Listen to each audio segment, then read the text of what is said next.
नमस्ते, मी रोहिणी डवळे, जिल्हा महिला बालविकास अधिकारी पुणे। सध्या जिल्हा महिला बालविकास अधिकारी या कार्यालयामार्फत महिला आणि बालकांच्यासाठी काही निवासी संस्था कार्यरत आहे। त्याचप्रमाणे काही सामाजिक कायद्यांची अंमलबजावणी करण्यात येते।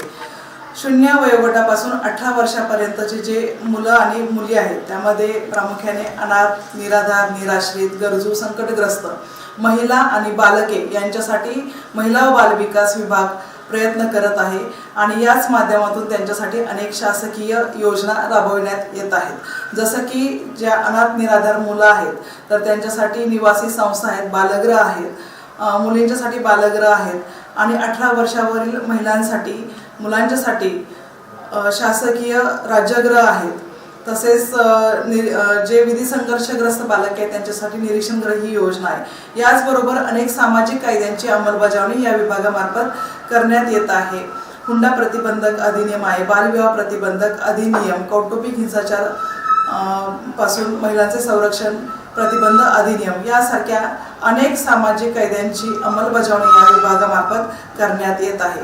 या व्यतिरिक्त नुकत्याच शासनाने वेळोवेळी ज्या काही महिलांच्या हिताच्या अनुषंगाने योजना सुरू केलेल्या आहेत, जसं की मुख्यमंत्री माझी लाडकी बहीण योजना यासारख्या अनेक योजना या विभागामार्फत राबविण्यात येत आहेत। सद्यस्थितीमध्ये जे अनाथ मुलं आहेत त्यांना कुठेही शासकीय नोकरी मिळत नाही, त्यांच्याकडे कुठले डॉक्युमेंट्स वगैरे नसतात किंवा जातीचे दाखले नसतात, तर त्यांना शासकीय नोकरी मिळण्यासाठी मोठ्या प्रमाणावर जे लाभार्थी शासकीय नोकरीपासून किंवा शाळेमध्ये ॲडमिशन मिळत नाही अशा ठिकाणी शासकीय लाभापासून वंचित राहू नये म्हणून अनाथ प्रमाणपत्र या विभागामार्फत देण्यात येत आहे, जेणेकरून त्यांचं पुनर्वसन केलं जाईल।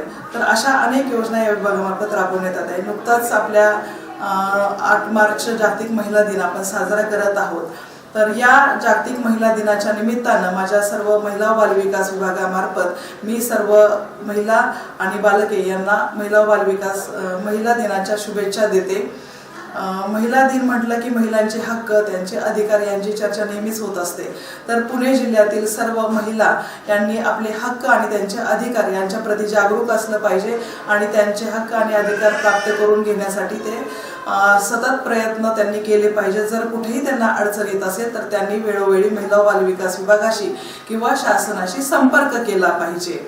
माझं सर्व पुणे जिल्ह्यातील महिलांना असं निवेदन किंवा अनुरोध राहील की त्यांनी आपला जो वारसा बघितला, परंपरा जर बघितली तर सावित्रीबाई फुले यांच्यापासून त्यांनी जो शिक्षणाचा वारसा चालू केलेला आहे, त्यांनी शिक्षणाची ज्योत पेटवलेली आहे। त्याच माध्यमातून आज अनेक महिला आणि मुली शिक्षण घेऊन आज वेगवेगळ्या पदावर काम करत आहेत।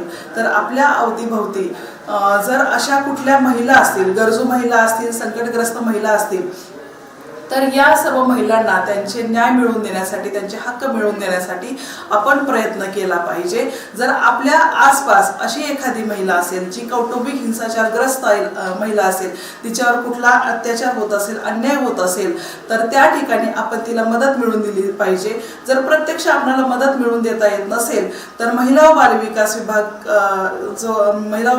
विभागाचा 1091 हा क्रमांक आहे, महिलांशी संबंधित हेल्पलाईन क्रमांक नंबर आहे आणि मुलांशी संबंधित 1098 चाइल्डलाईन हेल्पलाईन क्रमांक आहे।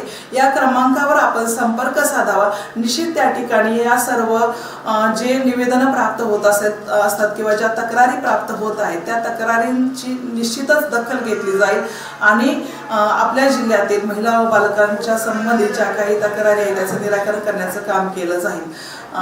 आज मला या ठिकाणी असं सांगावंसं वाटतं, जर पुणे जिल्ह्याची परिस्थिती आपण पाहतो तर या जिल्ह्यामध्ये खेड, आंबेगाव, जुन्नर, खेडमधील काही भाग आणि आंबेगाव, जुन्नर ह्या भागामध्ये बहुतांशी भाग हा आदिवासी भाग आहे।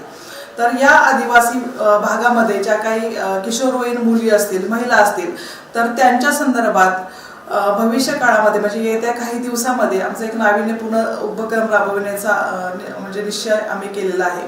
तर या मुलींना त्यांच्यामध्ये जे लैंगिक शोषण आहे त्याच्या संदर्भात अवेअरनेस निर्माण करणं, शाळामध्ये जाऊन आमची जी पथकं आहेत, आम्ही पथकं तयार केलेली आहेत, तर ती पथकं शाळामध्ये जाऊन त्यांना मार्गदर्शन करणार आहेत। त्यांना म्हणजे जसं की मुलगी तिला काही लैंगिक शिक्षण नसल्यामुळे कदाचित ती बाहेर जाऊन वाममार्गाला लागू शकते किंवा वेगळा मार्ग ती निवडू शकते. तर अशा वेळेस तिचं संपूर्ण शिक्षण त्याबाबत अवेअरनेस प्रोग्राम घेऊन तिला पूर्ण शिक्षण देणं त्या मुलींना हे आमचं कर्तव्य आम्ही समजून अशी पथकं आम्ही तयार केलेली आहेत. या बाबतीत पुणे जिल्ह्याचे जिल्हाधिकारी माननीय श्री जितेंद्र डुडी साहेब आणि पुणे जिल्ह्याचे SP संदीप सिंह गिल साहेब यांच्या मार्गदर्शनाखाली आम्ही काम करत असून त्यांच्या मार्गदर्शनाखालीच आम्ही हे सर्व उपक्रम राबवण्याचा निश्चय केलेला आहे. निश्चितच याद्वारे पुणे जिल्ह्यातील सर्व ग्रामीण भागातील शाळांमध्ये जाऊन हा आम्ही उपक्रम राबवणार आहोत, जेणेकरून जे पुणे जिल्ह्यातील मुलींचं पळून घरातून निघून जाण्याचं जे प्रमाण आहे ते कमी होईल आणि मुलींचं लैंगिक शोषणाचं प्रमाण आहे ते कमी करण्यामध्ये आम्हाला निश्चितच यश येईल असा हा उपक्रम आहे. येत्या काही दिवसामध्येच आम्ही त्याची अंमलबजावणी करत आहोत. यासाठी पुन्हा एकदा मी आपल्या सगळ्यांना विनंती करते की आपल्या आसपास ज्या अशा काही महिला भगिनी असतील, संकटग्रस्त असतील, त्यांना कुठल्याही प्रकारची मदतीची अपेक्षा असेल तर निश्चितच तुम्ही 2 हेल्पलाईन क्रमांक मी सांगितलेले आहेत त्या पुन्हा एकदा रिपीट करते. 1091 आणि 1098 या हेल्पलाईन क्रमांकाशी आपण संपर्क साधावा किंवा जिल्हा महिला बाल विकास अधिकारी कार्यालय पंडित जवाहरलाल नेहरू उद्योग केंद्र येरवडा या कार्यालयाशी आपण संपर्क साधावा अशी आपणा सर्वांना मी विनंती करते. धन्यवाद.